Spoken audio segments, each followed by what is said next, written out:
നമസ്കാരം. സകലമാന കേരളം ആരംഭിക്കുന്നു. ആദ്യം നോക്കാം പ്രധാന തലക്കെട്ടുകൾ. ആലപ്പുഴയിൽ വീണ്ടും തെരുവുനായ ആക്രമണം. ആറാട്ടുപുഴയിൽ 2 കുട്ടികൾക്ക് കടിയേറ്റു. കണ്ണിനും നെഞ്ചിനും തലയ്ക്കും പരിക്ക്.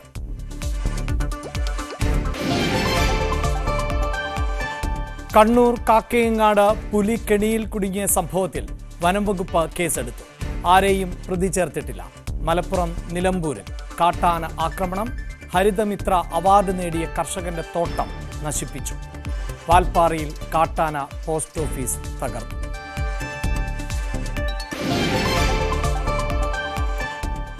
സർക്കാരിന്റെ ചികിത്സാ ആനുകൂല്യം കാത്ത് ഇടുക്കി വാഴവരിയിലെ കുഞ്ഞുമോൻ. ധനസഹായത്തിനായി വർഷങ്ങളായി പട്ടികവർഗ ഓഫീസ് കയറിയിറങ്ങുന്നു. ഇതുവരെയും ഒരു നടപടിയും ഉണ്ടായിട്ടില്ലെന്ന് കുഞ്ഞുമോന്റെ കുടുംബം. പക്ഷെ ചെന്ന് കഴിയുമ്പോൾ 100 ആവശ്യങ്ങൾ 100 കടലാസുകൾ അവർ ചെയ്യുന്നു.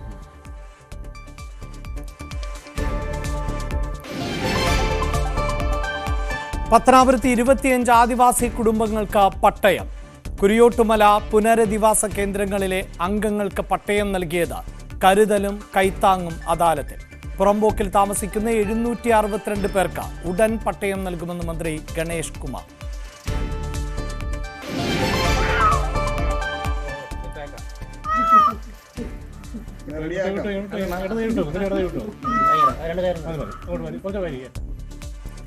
പൂച്ചയ്ക്ക് ചാട്ടം പിഴച്ചു.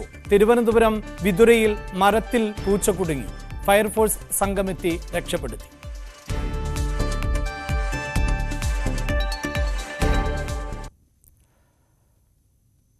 ആലപ്പുഴ ആറാട്ടുപുഴയിൽ വീണ്ടും തെരുവുനായ ആക്രമണം.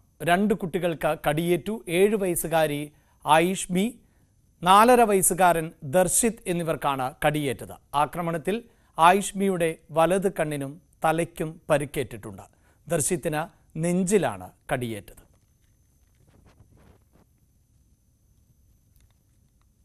കണ്ണൂർ കാക്കയങ്ങാട് പുലി കെണിയിൽ കുടുങ്ങിയ സംഭവത്തിൽ വനംവകുപ്പ് കേസെടുത്തു. അസ്വാഭാവികമായി പുലി കെണിയിൽ കുടുങ്ങിയ സംഭവത്തിൽ ആണ് കേസെടുത്തത്. വനംവകുപ്പ് കൊട്ടിയൂർ റേഞ്ച് രജിസ്റ്റർ ചെയ്ത കേസിൽ നിലവിൽ ആരെയും പ്രതി ചേർത്തിട്ടില്ല. സംഭവത്തിൽ അന്വേഷണം തുടരുകയാണ്. വളയഞ്ചാൽ RRT ഓഫീസിൽ പാർപ്പിച്ചിരിക്കുന്ന പുലി ആരോഗ്യവാൻ ആണ്. ഇന്നലെയാണ് 4നും 5നും ഇടയിൽ വയസ്സ് പ്രായമുള്ള ആൺപുലി പന്നിക്കണിയിൽ കുടുങ്ങിയത്. പിന്നീട് വനംവകുപ്പ് മയക്കുവെടി വെച്ച് പുലിയെ പിടികൂടുകയായിരുന്നു. അതേസമയം നിലമ്പൂരിൽ കാട്ടാനകൾ കൃഷി നശിപ്പിക്കുന്നത് പതിവായതോടെ അതീവ ദുരിതത്തിൽ ആണ് ഇവിടുത്തെ കർഷകർ. ഏറ്റവും അധികം ബുദ്ധിമുട്ടുന്നത് ചാലിയാർ പഞ്ചായത്തിലെ കർഷകർ ആണ്. മികച്ച കർഷകൻ എന്ന നിലയിൽ സംസ്ഥാന സർക്കാർ ആദരിച്ച നാലകത്ത് സിദ്ദിഖിന്റെ കൃഷിത്തോട്ടം കാട്ടാനക്കൂട്ടം നശിപ്പിച്ചു. ചാലിയാർ പഞ്ചായത്തിലെ പൂളപ്പെട്ടി സ്വദേശിയും സംസ്ഥാന സർക്കാരിന്റെ മികച്ച പച്ചക്കറി കർഷകനുള്ള ഹരിതമിത്ര അവാർഡ് ജേതാവുമായ നാലകത്ത് സിദ്ദിഖിന്റെ നേന്ത്രവാഴ തോട്ടവും കപ്പത്തോട്ടവുമാണ് ആന നശിപ്പിച്ചത്. 1 മാസത്തിനുള്ളിൽ വിളവെടുത്ത് വിൽക്കാൻ കഴിയുന്ന 250ഓളം നേന്ത്രക്കുലകളാണ് നഷ്ടമായത്. 300-ലേറെ കപ്പയും നശിപ്പിച്ചിട്ടുണ്ട്. 50-ലേറെ പൂവൻ വാഴകളും ആനകളുടെ വിളയാട്ടത്തിൽ ഇല്ലാതായി. ഏറെ പ്രതീക്ഷയോടെ വെള്ളവും വളവും ഇട്ട് വളർത്തിയ കൃഷിയാണ് ഒരു രാത്രിയോടെ ഇല്ലാതായത്. ഇപ്പോൾ ഇന്നലെ രാത്രി 11 മണിക്കാണ് ഞാൻ വാഴത്തോട്ടത്തിൽ നിന്ന് പോകുന്നത്. ഞാൻ 11 മണിക്കൂടേക്ക് വന്നൊക്കെ നോക്കി, ഫെൻസിങ്ങൊക്കെ ടെസ്റ്റ് ചെയ്ത് നോക്കി. പക്ഷെ ഞാൻ രാവിലെ നേരത്തെ വന്ന് അവിടെ കുറച്ച് നെല്ലുണ്ട്, അവിടെയൊക്കെ നോക്കി. രണ്ടാമത് ഇവിടെ വന്നപ്പം കപ്പ ഒന്നായിട്ട് ഒരു 10-200 മരട് കപ്പ കുറച്ചിട്ടുണ്ട്. അത് കഴിഞ്ഞ് വാഴത്തോട്ടത്തിൽ വന്നപ്പോൾ ഒരു മാസത്തിൻ്റെ ഉള്ളിൽ വെട്ടാവുന്ന കുറച്ച വാഴകളാണ് നശിപ്പിച്ചത്. 2 ലക്ഷം രൂപയുടെ നഷ്ടം വന്നുവെന്നാണ് കണക്കുകൂട്ടൽ. രാത്രി 11 മണിവരെ സിദ്ദിഖ് കൃഷിയിടത്തിലുണ്ടായിരുന്നു. ആനകൾ കയറാതിരിക്കാൻ പടക്കം പൊട്ടിച്ച ശേഷമാണ് വീട്ടിലേക്ക് പോയത്. പുലർച്ചെ 5 മണിയോടെ തോട്ടത്തിലെത്തിയപ്പോഴാണ് കൃഷിയിടം നശിപ്പിച്ചത് ശ്രദ്ധയിൽപ്പെട്ടത്. 7 ഏക്കർ സ്ഥലം പാട്ടത്തിനെടുത്ത് കൃഷി ചെയ്ത സ്ഥലത്താണ് കാട്ടാനകൾ സർവനാശം വിതച്ചത്. കൃഷിയിടത്തിന് ചുറ്റുമുള്ള വൈദ്യുതി വേലിയും തകർത്തിട്ടുണ്ട്. ന്യൂസ് 18 മലപ്പുറം. തമിഴ്നാട് വാൽപ്പാറയിൽ പോസ്റ്റ് ഓഫീസ് തകർത്ത് കാട്ടാന. സിങ്കോണ എസ്റ്റേറ്റ് ഭാഗത്താണ് ആക്രമണം ഉണ്ടായത്. 9 കാട്ടാനകൾ ആണ് പ്രദേശത്ത് തമ്പടിച്ചിരുന്നത്. കെട്ടിടത്തിനും കാര്യമായ കേടുപാടുകൾ സംഭവിച്ചിട്ടുണ്ട്. മാനമ്പള്ളിയിൽ നിന്നുള്ള വനപാലകർ എത്തി ആനകളെ വനത്തിലേക്ക് തുരത്തി.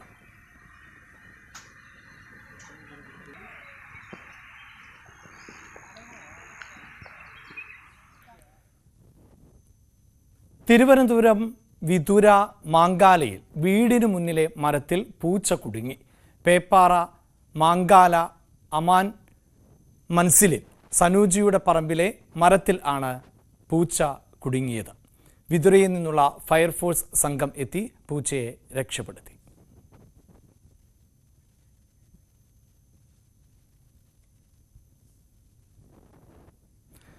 കൊച്ചി വൈപ്പിനിൽ ലൊക്കേഷൻ പരിശോധിക്കാൻ എത്തിയ ആർട്ട് ഡയറക്ടർ ചതുപ്പിൽ താഴ്ന്നു. ആർട്ട് ഡയറക്ടർ നിമേഷ് ആണ് ചതുപ്പിൽ താഴ്ന്നത്. വൈപ്പിൻ LNG ടെർമിനലിന് മുന്നിലുള്ള പൈലിംഗ് ചെളി നിറഞ്ഞ ചതുപ്പിൽ ആയിരുന്നു സംഭവം. ദിലീപ് നായകനായുള്ള ഭ എന്ന ചിത്രത്തിന്റെ ചിത്രീകരണത്തിനു വേണ്ടി ലൊക്കേഷൻ പരിശോധിക്കാൻ എത്തിയതായിരുന്നു ഇദ്ദേഹം. ഫയർഫോഴ്സ് എത്തിയാണ് നിമേഷിനെ രക്ഷപ്പെടുത്തിയത്. മുന്നറിയിപ്പ് ബോർഡ് ഇല്ലാത്തതാണ് അപകട കാരണം എന്നാണ് ആക്ഷേപം.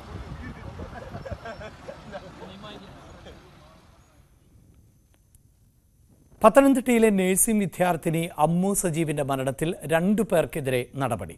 Chuttippara SME college principal, vice principal എന്നിവരെ സസ്പെൻഡ് ചെയ്തു.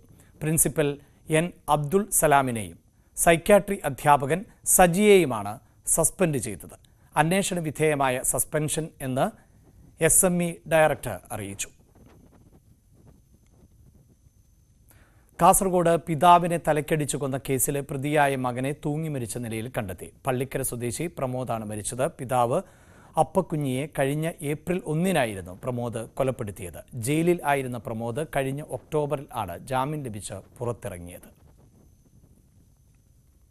പത്തനംതിട്ട കൊടുമൺ ഐക്കാട് ITI വിദ്യാർത്ഥിയെ കാണാതായി. ചിതറ സ്വദേശി പ്രശാന്തിനെയാണ് കാണാതായിട്ടുള്ളത്. ഇന്നലെ രാവിലെ ചിതറയിൽ ഉള്ള വാടക വീട്ടിൽ നിന്നും ITIയിലേക്ക് പോയതാണ്. ചിതറ പോലീസ് അന്വേഷണം തുടരുകയാണ്. ചോറ്റാനിക്കരയിൽ ആൾതാമസമില്ലാത്ത വീട്ടിലെ ഫ്രിഡ്ജിൽ നിന്നും അസ്ഥികൂടം കണ്ടെത്തിയ സംഭവത്തിൽ ദുരൂഹത തുടരുകയാണ്. ഫോറൻസിക് പരിശോധനാ ഫലം കാക്കുകയാണ് അന്വേഷണ സംഘം. തലയോട്ടിയും അസ്ഥികളും പഠനാവശ്യത്തിന് ഉപയോഗിച്ചതാണ് എന്നാണ് വീട്ടുടമയായ ഡോക്ടറിന്റെ മൊഴി. 25 വർഷമായി പൂട്ടിക്കിടക്കുന്ന വീട്ടിലെ ഫ്രിഡ്ജിനുള്ളിൽ കവറിനുള്ളിലാക്കിയ നിലയിലാണ് തലയോട്ടിയും അസ്ഥികളും കണ്ടെത്തിയത്. വീട്ടുടമയും കൊച്ചിയിലെ പ്രമുഖ സൈക്യാട്രിസ്റ്റുമായ ഡോക്ടർ ഫിലിപ്പ് ജോൺ പോലീസിന് നൽകിയ മൊഴി അസ്ഥിക്കൂടം വൈദ്യപഠനത്തിനായി ഉപയോഗിച്ചു എന്നാണ്. എന്നാൽ അസ്ഥിക്കൂടം ഫ്രിഡ്ജിൽ ഉപേക്ഷിച്ചതെന്തിന്, എവിടെ നിന്ന് ലഭിച്ചു, പുരുഷന്റേതാണോ സ്ത്രീയുടേതാണോ, എത്ര വർഷം പഴക്കമുണ്ട്, ഈ ചോദ്യങ്ങൾക്കെല്ലാം ഉത്തരം കണ്ടെത്തേണ്ടതുണ്ട്. അടഞ്ഞുകിടക്കുന്ന വീട്ടിൽ അസ്വാഭാവികമായി ഒന്നും കണ്ടിട്ടില്ലെന്നാണ് നാട്ടുകാർ പറയുന്നത്. ആളുകൾ ഇവിടെ വന്ന് ഇങ്ങനെ വെള്ളമടിക്കുന്നുണ്ട്. അങ്ങനെയുള്ള കാര്യങ്ങളല്ലാതെ മറ്റുള്ള ഒരു ദുരൂഹത നമ്മുടെ നാട്ടുകാരുടെ ആരുടെയും ശ്രദ്ധയിൽപ്പെട്ടിട്ടില്ല. ഇപ്പം ഇങ്ങനെ ഒരു വിഷയങ്ങൾ ആളുകൾ ഇവിടെ നിന്ന് ഇങ്ങനെ വെള്ളടി ഉൾപ്പെടെയുള്ള കാര്യങ്ങളായിട്ട് വന്ന് വേറെ സാമൂഹ്യ വിരുദ്ധമല്ല, മദ്യപാനം പുകവലിയുള്ള ഉൾപ്പെടെയുള്ള കാര്യങ്ങളായിട്ട് ഇങ്ങനെ വന്നുകൊണ്ടിരുന്ന കാരണമാണ് നാട്ടുകാരും അതുപോലെ പഞ്ചായത്തുകൾ ഉൾപ്പെടെയുള്ള ആളുകൾ കംപ്ലൈൻറ്റ് കൊടുക്കുന്നത്. അതിൻ്റെ അടിസ്ഥാനത്തിലാണ് അവർ വന്നത് പരിശോധന നടത്തുന്നത്. പരിശോധനയുടെ അടിസ്ഥാനത്തിൽ വന്നപ്പോഴാണ് ഇങ്ങനെ ഒരു ദുരൂഹത അറിയുന്നത്. നട്ടെല്ലടക്കമുള്ള അസ്ഥികൾ നൂലിൽ കോർത്തിട്ട നിലയിലായിരുന്നു. ഫോറൻസിക് പരിശോധനാ ഫലം ലഭിച്ച ശേഷം തുടർ നടപടികളുമായി മുന്നോട്ടു പോകാനാണ് ചോറ്റാനിക്കര പോലീസിന്റെ തീരുമാനം. ന്യൂസ് 18 കൊച്ചി. ഇടുക്കി പുല്ലുപ്പാറയിൽ 4 പേരുടെ മരണത്തിനിടയാക്കിയ അപകടത്തിൽ KSRTC ബസിന്റെ ബ്രേക്കിന് തകരാറില്ല എന്ന് മോട്ടോർ വാഹന വകുപ്പ്. ചെറിയ ഗിയറിൽ ഇറങ്ങിയതാണോ അപകടത്തിന് കാരണം എന്ന് പരിശോധിക്കുമെന്നും അധികൃതർ വ്യക്തമാക്കി. ബസിന്റെ ബ്രേക്ക് നഷ്ടപ്പെട്ടതാണ് അപകടത്തിന് കാരണം എന്ന് ഇന്നലെ ഡ്രൈവർ പറഞ്ഞിരുന്നു. ഇന്നലെ രാവിലെയാണ് നാടിനെ നടുക്കി ഇടുക്കി പുല്ലുപാറയിൽ KSRTC അപകടം നടന്നത്. അപകടത്തിൽ 4 പേരുടെ ജീവൻ നഷ്ടമായി. ബ്രേക്ക് നഷ്ടമായ ബസ് കൊക്കയിലേക്ക് മറിയുകയായിരുന്നു എന്നാണ് ഡ്രൈവറുടെ വാദം. എന്നാൽ ഇന്ന് നടത്തിയ പരിശോധനയിൽ ബസിന്റെ ബ്രേക്കിന് തകരാറില്ലെന്ന് മോട്ടോർ വാഹന വകുപ്പ് കണ്ടെത്തി. വാഹനത്തിന്റെ വീലഴിച്ച് പരിശോധന നടത്തും. ചെറിയ ഗിയറിൽ ഇറക്കമിറങ്ങിയതാണോ അപകടത്തിന് കാരണമെന്നാണ് സംശയിക്കുന്നതെന്ന് എൻഫോഴ്സ്മെന്റ് RTO KK രാജീവ് പറഞ്ഞു. ഈ അപകടത്തിൽ തുടർന്നുണ്ടായിട്ടുള്ള ഡാമേജുകളെല്ലാം പരിശോധിച്ചു എൻ്റെ വണ്ടിക്കാരൻ ജോലിയാക്കേണ്ട റിപ്പോർട്ട് കൊടുക്കും. പിന്നെ മൊത്തത്തിലുള്ളൊരു പ്രിലിമിനറി റിപ്പോർട്ട് ഇന്നലെ നമ്മുടെ ജോയിന്റ് ട്രാൻസ്പോർട്ട് കമ്മീഷൻ കൊടുത്തിട്ടുണ്ട്.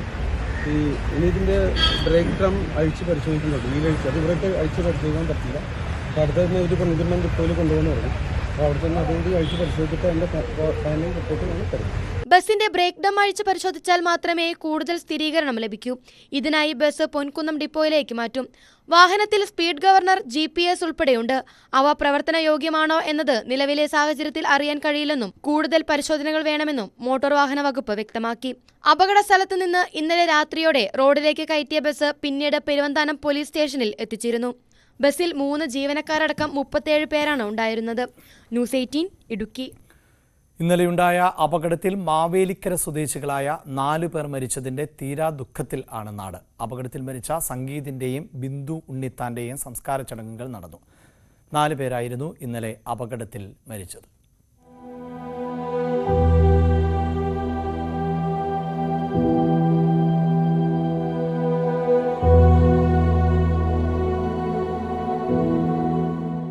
സ്ഥിരം സഞ്ചാരികളും സുഹൃത്തുക്കളുമായ 4 പേരെയാണ് ഇടുക്കി പുല്ലുപാറ അപകടത്തിൽ നാടിന് നഷ്ടമായത്. ബസ് അപകടത്തിൽ മരിച്ച സംഗീത് കുത്തിയോട്ട കലാകാരനും ഡിവൈഎഫ്ഐ സജീവ പ്രവർത്തകനുമാണ്. ഭാര്യ ഹരിത ഗ്രാമീണ സഹകരണ ബാങ്കിൽ താൽക്കാലിക ജീവനക്കാരി. അച്ഛന്റെ വിയോഗത്തിൽ തകർന്നുപോയ 3ാം ക്ലാസ് വിദ്യാർത്ഥി സിദ്ധാർത്ഥും 12 വയസ്സുകാരൻ സൗരവും എല്ലാവരുടെയും കണ്ണുകളെ ഈർന്നണിയിച്ചു.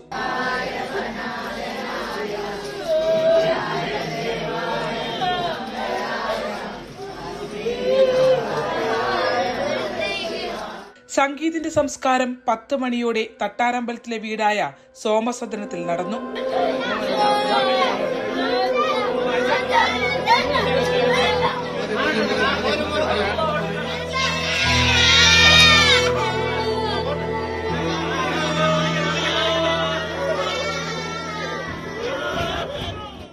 മൂന്ന് മണിയോടെ വീട്ടുവളപ്പിലായിരുന്നു ബുദ്ധ ജംഗ്ഷനിൽ കൗസ്തുഭത്തിൽ ബിന്ദു ഉണ്ണിത്താന്റെ സംസ്കാരം. മറ്റം വടക്ക് കാർത്തികയിൽ അരുൺ ഹരി, പല്ലാരിമംഗലം കോട്ടയ്ക്കകത്ത് രമാ സോമൻ എന്നിവരുടെ മൃതദേഹങ്ങൾ സ്വകാര്യ ആശുപത്രി മോർച്ചറിയിൽ സൂക്ഷിച്ചിരിക്കുകയാണ്. ഇവരുടെ സംസ്കാരം പിന്നീട് നടക്കും. അപ്രതീക്ഷിതമായി തങ്ങളെ വിട്ടുപിരിഞ്ഞ സംഗീത് ഉൾപ്പെടെയുള്ള 4 പേർക്കും കണ്ണീരോടെയാണ് മാവേലിക്കര യാത്രാമൊഴി നൽകിയത്. നാട്ടുകാർക്കൊപ്പം സാമൂഹിക രാഷ്ട്രീയ രംഗത്തെ പ്രമുഖരും കുടുംബങ്ങളെ ആശ്വസിപ്പിക്കാനായി വീടുകളിലെത്തി. ക്യാമറമാൻ പ്രശാന്ത് മംഗലശ്ശേരിക്കൊപ്പം മാവേലിക്കരയിൽ നിന്നും ശരണ്യ സ്നേഹജൻ, ന്യൂസ് 18. കുരിയോട്ടുമല ആദിവാസി പുനരധിവാസ കേന്ദ്രത്തിലെ 25 പേർക്ക് പട്ടയം വിതരണം ചെയ്ത മന്ത്രി ഗണേഷ് കുമാർ. കരുതലും കൈത്താങ്ങും എന്ന പത്തനാപുരം താലൂക്ക് തല അദാലത്തിൽ ആണ് പട്ടയ വിതരണം നടന്നത്. പുറമ്പോക്കിൽ താമസിക്കുന്ന 762 പേർക്ക് ഉടൻ പട്ടയം നൽകും എന്ന് മന്ത്രി പറഞ്ഞു. വിവിധ വകുപ്പുകളെ ഏകോപിപ്പിച്ച് സംഘടിപ്പിച്ച അദാലത്ത് മന്ത്രി ജെ ചിഞ്ചുറാണിയായിരുന്നു ഉദ്ഘാടനം ചെയ്തത്. വളരെ നല്ല വിജയകരമായ ഒരു അദാലത്താണ് ശരിക്കും പത്തനാപുരം നിയോജകമണ്ഡലത്തിൽ നടക്കുന്നത് എന്നത് വളരെ സന്തോഷമുള്ള കാര്യമാണ്. നമ്മളെ സംബന്ധിച്ച് ഈ അപേക്ഷകൾ പരമാവധി വേഗത്തിൽ പൂർത്തിയാക്കി മനുഷ്യനെ ഈ ചുവപ്പ് നാടയുടെ നൂലാമാലയിൽ നിന്ന് രക്ഷിക്കുക എന്നുള്ളതാണ്. ചുവപ്പ് നാടയുടെ നൂലാമാലകളിൽ നിന്ന് സാധാരണക്കാരനെ രക്ഷിക്കണം എന്ന് മന്ത്രി പറയുമ്പോൾ സർക്കാരിൻ്റെ ചികിത്സാ ആനുകൂല്യം കിട്ടാൻ ഒരാൾ എത്രത്തോളം ദരിദ്രൻ ആയിരിക്കണം, എത്രത്തോളം അവശൻ ആയിരിക്കണം? ഇടുക്കി വാഴവരയിൽ ചികിത്സാ ആനുകൂല്യത്തിനായി സർക്കാർ ഓഫീസുകൾ കയറിയിറങ്ങുന്ന വാഴവര സ്വദേശി കുറുമ്പൻ കുഞ്ഞുമോന്റെ കഥ ഇനി കാണുക. ഹൃദ്രോഗിയാണ് കുഞ്ഞുമോൻ. പിന്നീട് നാഡീ സംബന്ധമായ അസുഖവും പിടിപെട്ടു. ഇതോടെ ജോലിക്ക് പോകാൻ കഴിയാതെയായി. ഭാര്യ മാത്രമാണ് കൂടെയുള്ളത്. തുടർ ചികിത്സയ്ക്കായി ധനസഹായം കിട്ടാൻ വർഷങ്ങളായി പട്ടികവർഗ ഓഫീസ് കയറിയിറങ്ങുകയാണ് കുഞ്ഞുമോൻ. ഇതുവരെയും ഒരു നടപടിയും ഉണ്ടായിട്ടില്ല. പട്ടികവർഗത്തിൽപ്പെട്ട ഹിന്ദുമല്ല, ഞങ്ങൾ അങ്ങോട്ട് ചെല്ലാത്തതിൻ്റെ കുഴപ്പമാണെന്നാണ് ഓരോ സർക്കാരും പറയുന്നത്. ഞങ്ങൾക്ക് ഇഷ്ടം പോലെ ഫണ്ടുകളുണ്ട് എന്ന് പറയുന്നു. പക്ഷേ ചെന്ന് കഴിയുമ്പോൾ 100 100 കടലാസുകൾ അവർ ചോദിക്കുന്നു. ഈ കടലാസുകളെല്ലാം നമ്മൾ കൊണ്ടുപോയി കഴിഞ്ഞപ്പോൾ ഓരോ ഒഴിവ് അവർ പറഞ്ഞു തരും. അങ്ങനെ കാര്യങ്ങൾ താലൂക്ക് മുതൽ വില്ലേജ് മുതൽ കളക്ടർ ഓഫീസ് വരെ നമ്മൾ ഇതും കൊണ്ട് വർഷങ്ങളായിട്ട് മാസങ്ങളായിട്ട് നടന്നു കഴിഞ്ഞപ്പം ഈ 2000 രൂപ തന്നു കഴിഞ്ഞിട്ട് വീണ്ടും അപേക്ഷ ഈ മന്ത്രി മുതൽ താഴോട്ടുള്ളവർക്കെല്ലാം അപേക്ഷ വെച്ച് കഴിയുമ്പോൾ അവർ ഓരോന്ന് അവർ പറഞ്ഞു. ആരോഗ്യ പ്രശ്നങ്ങൾ വകവയ്ക്കാതെ ഭാര്യ കൂലിപ്പണിക്ക് പോയി കൊണ്ടുവരുന്ന ചെറിയ തുക കൊണ്ടാണ് കുടുംബം കഴിയുന്നത്. കോട്ടയം മെഡിക്കൽ കോളേജിലാണ് കുഞ്ഞുമോന്റെ ചികിത്സ. എല്ലാ മാസവും ആശുപത്രിയിൽ പോയി വരണം. വണ്ടിക്കൂലിക്ക് പോലുമുള്ള പണമില്ല. ജനപ്രതിനിധികൾക്കെല്ലാം കുഞ്ഞുമോൻ പരാതി നൽകി. പക്ഷെ കുഞ്ഞുമോന്റെ ദുരിതത്തിന് മാറ്റമില്ല. News 18 Idukki. Malappuram Kadampuzha grace Valley കോളേജിൽ വിദ്യാർത്ഥി സംഘർഷം. സീനിയർ വിദ്യാർത്ഥികളും ജൂനിയർ വിദ്യാർത്ഥികളും തമ്മിലാണ് ഏറ്റുമുട്ടിയത്. സംഭവത്തിൽ 4 വിദ്യാർത്ഥികൾക്ക് പരിക്കേറ്റിട്ടുണ്ട്. ജിഷാദ് ചേരുന്നുണ്ട്. ജിഷാദ്, ഈ വിദ്യാർത്ഥികളുടെ പരിക്ക് സാരമാണോ? റാഗിങ്ങിന്റെ ഭാഗമായുള്ള ഏറ്റുമുട്ടലാണോ? എന്താണ് നടന്നത്? അഭിലാഷ്, കാടാമ്പുഴ ഗ്രേസ് വാലി കോളേജിലാണ് വൈകിട്ട് സംഘർഷം ഉണ്ടായത്. പഠിച്ചിറങ്ങിയ വിദ്യാർത്ഥി സപ്ലിമെന്ററി പരീക്ഷയ്ക്കായി കോളേജിലെത്തിയ സമയത്തായിരുന്നു സംഘർഷം. ഇവര് സംഘം ചേർന്ന് 4 വിദ്യാർത്ഥികൾ വന്ന വിദ്യാർത്ഥിയെ തടഞ്ഞു വെക്കുകയായിരുന്നു. തുടർന്ന് ഈ സപ്ലിമെന്ററി വിദ്യാർത്ഥി എന്ന ഷാംലിക്ക് 4 വിദ്യാർത്ഥികളുടെ നേരെ കീച്ചെയിൻമെന്റായിരുന്ന കത്തി പോലെയുള്ള സാധനം ഉപയോഗിച്ച് കുത്തുകയായിരുന്നു. ഇപ്പോൾ ഈ 4 വിദ്യാർത്ഥികൾ, അതായത് തുവക്കാട് സ്വദേശി മുഹമ്മദ് അർഷദ്, അതുപോലെ തന്നെ കരേക്കാട് സ്വദേശി അഫീസ്, കുറുകത്താണി സ്വദേശി അംജദ് അലി, ചട്ടിപ്പറമ്പ് സ്വദേശി ഷാനിബ് എന്നിവർ കാടാമ്പഴയിലെ സ്വകാര്യ ആശുപത്രിയിൽ ചികിത്സയിലാണ്. ഇതിൽ തുവക്കാട് സ്വദേശി ജിഷാദ്, ഒരു സംശയം, അതായത് ഈ പരിക്കേറ്റു എന്ന് പറയുമ്പോൾ കുത്തേറ്റാണോ പരിക്ക് സംഭവിച്ചിട്ടുള്ളത്? അഭിലാഷ്, കുത്തേറ്റ് എന്ന് പറഞ്ഞാൽ ചാവി കൊണ്ടുള്ള ഒരു സാധനം കൊണ്ട് കുത്തിയെന്നാണ് പോലീസ് പറയുന്നത്. തുവക്കാട് സ്വദേശി മുഹമ്മദ് അർഷദിന് അത്യാവശ്യം പരിക്കുണ്ട്. ഇവരെല്ലാരും ഇവിടെ കാടാമ്പഴയിലെ സ്വകാര്യ ആശുപത്രിയിൽ പ്രവേശിപ്പിച്ചിരിക്കുകയാണ്.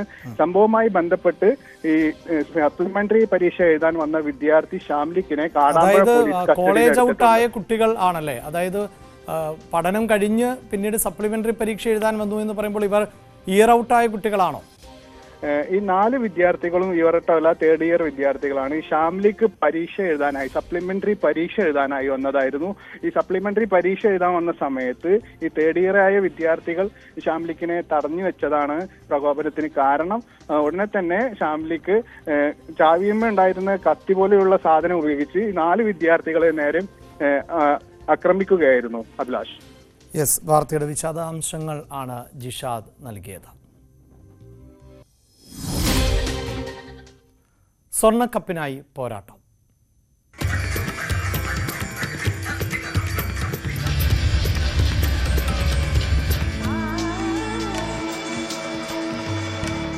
അനന്തകല Kerala school Kalolsavam powered by GTEC computer education. നമ്മുടെ ഭാവിയാണ്, so no compromise. GTEC in association with Milma, രുചിയേറും നിമിഷങ്ങൾ. സംസ്ഥാന സ്കൂൾ കലോത്സവം ഇഞ്ചോടിഞ്ച് പോരാട്ടം ആണ് നടന്നുകൊണ്ടിരിക്കുന്നത്. കലോത്സവം അവസാനിക്കാൻ ഇനി ഒരു ദിവസം കൂടി മാത്രമേ ബാക്കിയുള്ളൂ. കലോത്സവത്തിലെ 1ാം വേദിയുടെ തൊട്ടരികിൽ ഒരു സ്റ്റാൾ ഉണ്ട്. കേരള പോലീസ് അസോസിയേഷന്റെ സ്റ്റാൾ ജനപ്രീതി നേടി മുന്നോട്ടു പോവുകയാണ്. സുരക്ഷ മാത്രമല്ല, കരുതൽ കൂടിയാണ് ഇവിടം. മത്സരം കഴിഞ്ഞ് വിശന്നു വരുന്ന കലാപ്രതിഭകൾക്ക് ഒരിടമുണ്ട്. മനസ്സും വയറും നിറയ്ക്കാൻ കഴിയുന്ന ഒരിടം. കലാപ്രതിഭകൾക്ക് മാത്രമല്ല, അവരുടെ കൂടെയുള്ള മാതാപിതാക്കൾക്കും മറ്റു സുഹൃത്തുക്കൾക്കും ഇവിടെ പങ്കുചേരാം. പോലീസിന്റേതാണ് ഈ കരുതൽ. കേരള പോലീസ് അസോസിയേഷൻ നടത്തുന്ന ഈ സ്റ്റാള് വർഷങ്ങളായി കലോത്സവ വേദികളിൽ നിറഞ്ഞു നിൽക്കുന്നുണ്ട്. ചുറ്റും തിരക്കാണ്, എപ്പോഴും ആളുകളുമാണ്.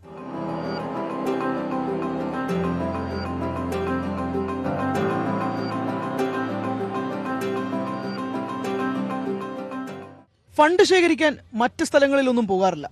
എല്ലാ ഉദ്യോഗസ്ഥരും ഒത്തുചേർന്ന് അവരവരുടെ സംഭാവനകൾ ചേർത്ത് നിർത്തിയാണ് വരുന്ന എല്ലാ ആളുകൾക്കും ഭക്ഷണവും വെള്ളവും വിതരണം ചെയ്യുന്നത്. കപ്പ മുതൽ ഐസ്ക്രീം വരെയുണ്ട് ഈ സ്റ്റാളിൽ. കേരള പോലീസ് ഓഫീസേഴ്സ് അസോസിയേഷനും കേരള പോലീസ് അസോസിയേഷനും കൂടി സംയുക്തമായാണ് ഈ കലോത്സവത്തിനെത്തുന്ന മത്സരാർത്ഥികൾക്കും അവരെ അനുഗമിക്കുന്ന അധ്യാപകർക്കും അവരുടെ രക്ഷിതാക്കൾക്കും ഉൾപ്പെടെ ഇവിടെ എത്തുന്ന ആ ഒരു വലിയ ക്രൗഡിന് ഇത്തരത്തിൽ ഒരു ലഘു ഭക്ഷണശാല ഒരുക്കിയിരിക്കുന്നത്. വളരെ വലിയ രീതിയിലുള്ള ഒരു സ്വീകരണമാണ് ഇവിടെ എത്തുന്നവരിൽ നിന്ന് നമുക്ക് ലഭിക്കുന്നത്. പലതരത്തിലുള്ള ഭക്ഷണങ്ങളാണ് ഇവിടെ അറേഞ്ച് ചെയ്തിട്ടുള്ളത്. രാവിലെ മത്സരങ്ങൾ ആരംഭിക്കുന്ന സമയം മുതൽ തന്നെ വൈകുന്നേരം എത്ര രാത്രി വൈകിയാൽ ഇത് അവസാനിച്ചാലും ആ സമയം വരെ ഇത് തുടർന്നു വരുന്ന രീതിയാണ് തുടർന്നു വരുന്നത്. രാവിലെ 7 മണിക്ക് തുടങ്ങുന്ന സ്റ്റാള് കലോത്സവം തീരുന്നത് വരെ ഉണ്ടാകും. അതിനനുസരിച്ച് എത്ര പേർ വന്നാലും ആരും നിരാശരായി മടങ്ങിപ്പോകേണ്ടി വരില്ല. ഇവിടെ ഭക്ഷണവും മറ്റു വസ്തുക്കളും നിറഞ്ഞുകൊണ്ടേയിരിക്കും. ചുക്ക് കാപ്പിയാണ്. ഇവനാണ് ഇന്നിവിടുത്തെ വൈകിട്ടത്തെ താരം.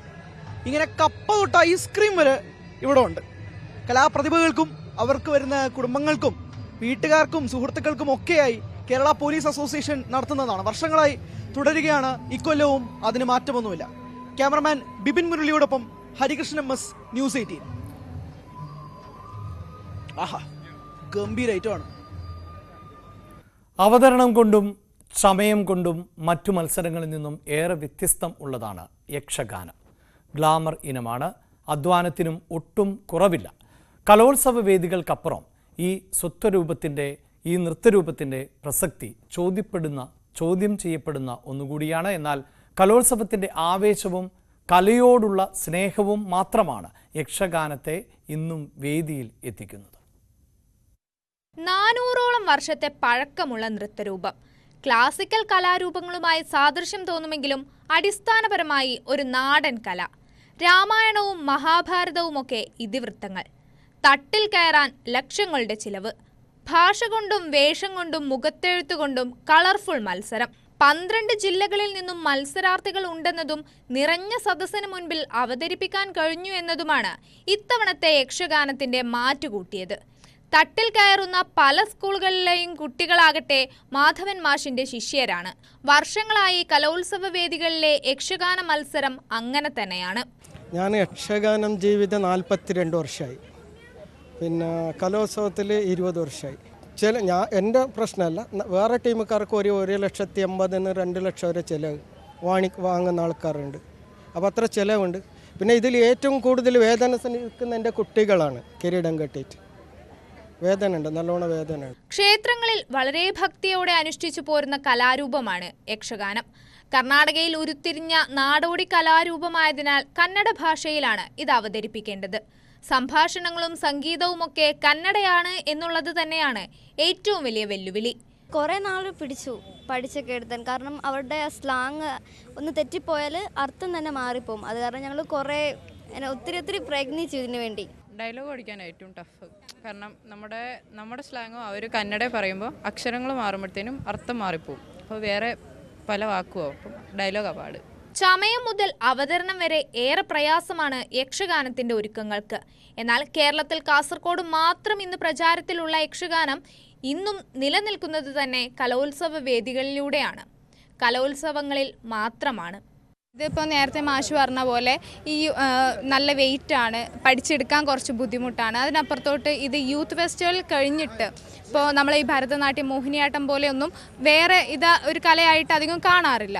അപ്പോൾ ഈ യൂത്ത് ഫെസ്റ്റിവലിന് വേണ്ടി മാത്രം ഇത്രയും എക്സ്പെൻസ് അല്ലെങ്കിൽ ഇത്രയും എഫേർട്ട് എടുത്ത്, അപ്പോൾ അതിലെന്തെങ്കിലും ഇപ്പോൾ ടീച്ചേഴ്സിൻ്റെ ഒക്കെ സപ്പോർട്ട് കാരണം നമ്മളിങ്ങനെ കയറി പോകുന്നു. സാറ് വന്ന് പഠിപ്പിച്ച പാരൻസ് എല്ലാവരും കൂടെ സപ്പോർട്ട് ചെയ്തുകൊണ്ടാണ് ഞങ്ങളിങ്ങനെ. കഴിഞ്ഞ വർഷം ഞങ്ങൾ സ്റ്റേറ്റ് വരെ വന്നതാണ്. അപ്പം ഈ വട്ടവും ഞങ്ങളോട് പറഞ്ഞു. അപ്പം ഞങ്ങൾ ഫുൾ കോൺഫിഡൻസ് വന്നതാണ്. ഈ ഒരു ആർട്ടിനോടുള്ള ഇഷ്ടം കൊണ്ട് തന്നെയാണോ എപ്പോഴും ഇതിന് വേണ്ടി തന്നെ, ഈ യക്ഷകലയ്ക്ക് വേണ്ടി തന്നെ? ഇതിനോടുള്ള ഇഷ്ടവും ഒരു ഇത് ഉള്ളതുകൊണ്ടാണ് ഞങ്ങൾ പോകുന്നത്. വെറൈറ്റി ആയതുകൊണ്ട് അപ്പോൾ പെട്ടെന്ന് ആൾക്കാർ ശ്രദ്ധിക്കുമല്ലോ, അതുകൊണ്ട് ഞങ്ങൾ പോകുന്നത്. ഓക്കെ, അപ്പോൾ അതാണ് ഇവർക്ക് സ്റ്റേജ് കയറാനുള്ള സമയമായി. യൂത്ത് ഫെസ്റ്റിവലിനപ്പുറം ഇത്രയും എഫേർട്ട് എടുത്തിട്ടും ഇത്രയും എക്സ്പെൻസ് ആയിട്ടൊക്കെ യൂത്ത് ഫെസ്റ്റിവലിനപ്പുറം ഇത്ര മത്സരങ്ങളൊന്നും പിന്നീട് വേദികൾ കാണുന്നില്ല എന്നതൊരു സങ്കടമുള്ള കാഴ്ച തന്നെയാണ്. എന്തായാലും അതാണ് യക്ഷഗാനത്തിൻ്റെ യൂത്ത് ഫെസ്റ്റിവൽ കലോത്സവ വിശേഷങ്ങൾ. ക്യാമറാമാൻ സന്തോഷിനൊപ്പം ആഴ്ചത്തിൽ ഷംന, ന്യൂസ് 18. സംസ്ഥാന സ്കൂൾ കലോത്സവം അവസാന ദിവസത്തിലേക്ക് എത്തുകയാണ്. നാളെയാണ് കലോത്സവത്തിന് തിരശീല വീഴുന്നത്. അപ്പോഴും ഇഞ്ചോടിഞ്ച് പോരാട്ടം തന്നെയാണ് തുടർന്നുകൊണ്ടിരിക്കുന്നത്. 892 പോയിന്റുമായി കണ്ണൂർ ജില്ലയാണ് നിലവിൽ മുന്നിൽ ഉള്ളത്. 2 പോയിന്റിന്റെ വ്യത്യാസത്തിൽ തൃശ്ശൂർ തൊട്ടുപിന്നിൽ ഉണ്ട്. പാലക്കാട് 3-ാം സ്ഥാനത്താണ്, 888 പോയിന്റാണ് ഉള്ളത്. കോഴിക്കോട് 884 പോയിന്റും മലപ്പുറം 861 പോയിന്റും നിലവിൽ നേടിയിട്ടുണ്ട്. തിരുവനന്തപുരം ജില്ലയിലെ വിദ്യാലയങ്ങൾക്ക് നാളെ അവധിയാണ്. സംസ്ഥാന സ്കൂൾ കലോത്സവത്തിന്റെ സമാപന ചടങ്ങിൽ കുട്ടികൾക്ക് പങ്കെടുക്കാൻ അവസരം ഒരുക്കാനാണ് അവധി അനുവദിച്ചിട്ടുള്ളത്. പൊതുവിദ്യാഭ്യാസ വകുപ്പിന് കീഴിലുള്ള സർക്കാർ, എയ്ഡഡ്, അൺഎയ്ഡഡ് സ്കൂളുകൾക്കാണ് അവധി.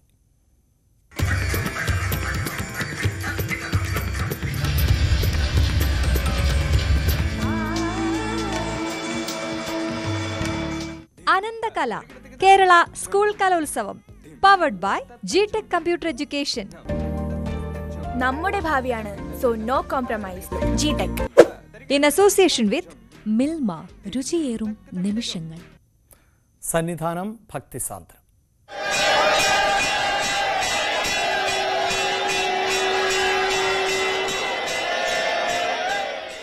ശബരീശ ദർശനം നിങ്ങൾക്കായി സമർപ്പിക്കുന്നത് Bharat Lajna multi state housing cooperative society limited, Kerala, Tamil Nadu and Pondicherry. ശബരിമലയിൽ ഭക്തജന തിരക്ക് തുടരുകയാണ്. ഇന്ന് 6 മണിവരെ 65,206 ഭക്തർ മല കയറിക്കഴിഞ്ഞു. പമ്പ മുതൽ നിയന്ത്രണങ്ങളോടെയാണ് ഭക്തരെ കടത്തിവിടുന്നത്. പല സമയത്തും മരക്കൂട്ടവും കഴിഞ്ഞ് ശബരിപീഠം വരെ നീണ്ട ക്യൂ ഉണ്ട്. മകരവിളക്കിനുള്ള ഒരുക്കങ്ങളും ശബരിമലയിൽ തുടങ്ങി. 12 മുതൽ 14 വരെ നിയന്ത്രണങ്ങളോടെ ഭക്തരെ കടത്തിവിടാൻ ആണ് തീരുമാനം. 12-ന് തിരുവാഭരണ ഘോഷയാത്ര പന്തളത്ത് നിന്നും പുറപ്പെടും.